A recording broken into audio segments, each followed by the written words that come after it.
सदा बालरूपापि विघ्नाद्रिहन्त्री महादन्तिवक्त्रापि पञ्चास्य मान्या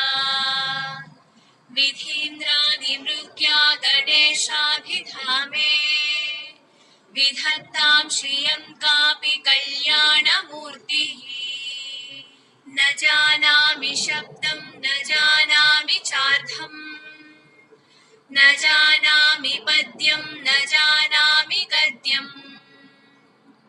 चिदेका षडास्या हृदि द्योतते मे मुखानि सरन्ते गिरश्चापि चित्रम् मयूराधिरूढं महावाक्यगूढम् मनोहारिदेहं महच्चित्तगेहम् महीदेवदेवं महावेदभावम् महादेवबालं भजे लोकपालम् यदा सन्निधानं गता मानवामे भवाम्भोधिपारं गतास्ते तदैव इति व्यञ्जयन् सिन्धुतीरे य आस्ते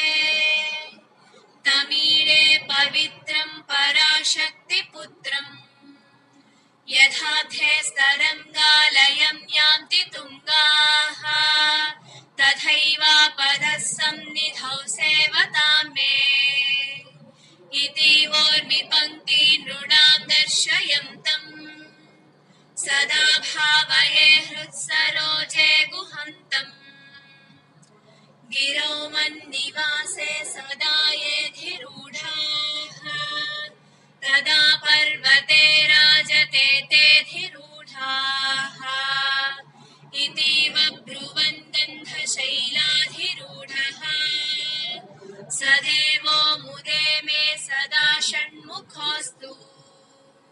महाम्भोधितीरे महापापचोरे मुनीन्द्रानुकूले सुगन्धाख्यशैले गुहायां वसन्तं स्वभासालसन्तम् जनार्तिं हरन्तं शयामो गुहन्तम् लसत्स्वर्णगेहे नृणां कामदोहे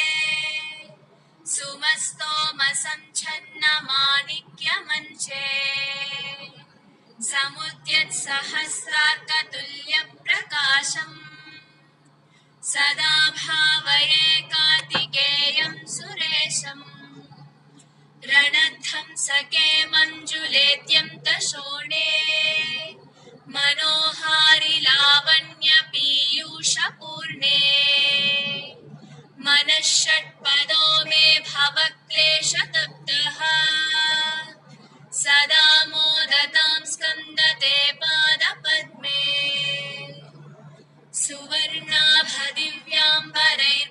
सुवर्णाभदिव्याम्बरैर्भासमानाम् क्वणत्किङ्किणीमेखलाशोभमानाम्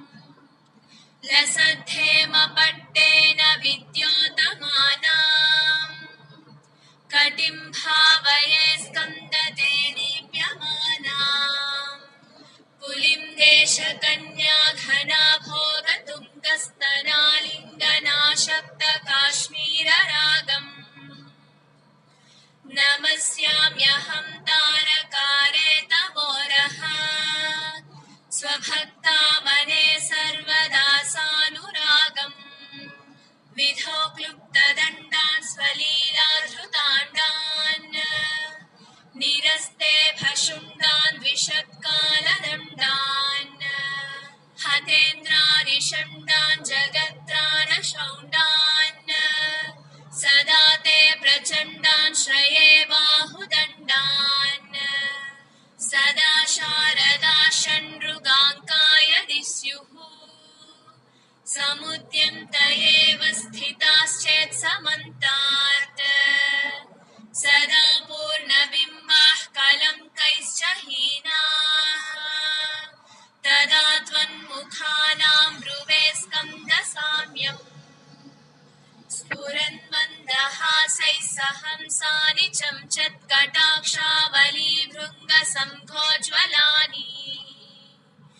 सुधास्यं दिबिम्बाधराणि च सूनो तवालोकये षण्मुखाम्भोरुहाणि विशालेषु कर्णान्तदीर्घेष्वजस्रम् दयास्यं दिशु द्वादशस्वीक्षणेषु मयि षट्कटाक्षः सकृत्पातितश्चेत् भवेत् ते दयाशीलकानामहानिः सुताङ्गोद्भवो मेऽसि जीवेति श्रद्धा जपन्मन्त्रमीशो मुदा जिघ्रते यान् जगद्भारभृद्भ्यो जगन्नाथ तेभ्यः किरीटोज्ज्वलेभ्यो नमो मस्तकेभ्यः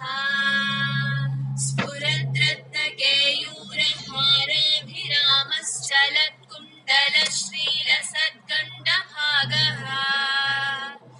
कटौ पीतवासाः करे चारुशक्तिः पुरस्तान्ममास्तां पुरारेस्तनूजः इहायाहि वत्सेति हस्तान् प्रसार्याह्वयत्यादराज्यं करे मातुरं कात् समुत्पद्यतातं श्रयं तं कुमारम् हराश्लिष्टगात्रं भजे बालमूर्तिम् कुमारेशसूलो गुहस्कन्दसेनापते शक्तिपाणे मयूराधिरूढा पुलिन्दात्मजाकान्तभक्तार्तिहारिन् प्रभो तारकारे सदा रक्ष मां त्वम् प्रशान्तेन्द्रियेणष्टसंज्ञे विचेष्टे